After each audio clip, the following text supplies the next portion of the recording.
نبی کریم صلی اللہ علیہ وسلم کا فرمان۔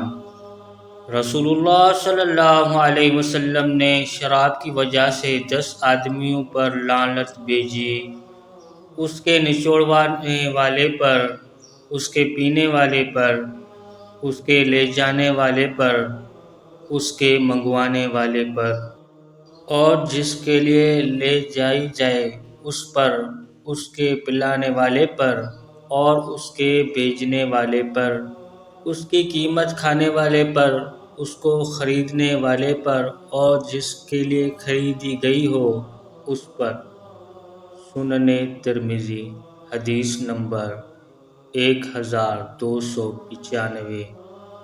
رسول اللہ صلی اللہ علیہ وسلم نے فرمایا، سواری کا جانور جب رہن رکھا ہو تو اس پر سواری کی جائے، اور دودھ والا جانور جب گروی رکھا ہو تو اس کا دودھ پیا جائے، اور جو سواری کرے اور دودھ پیے جانور کا خرچہ اس کے ذمہ ہے۔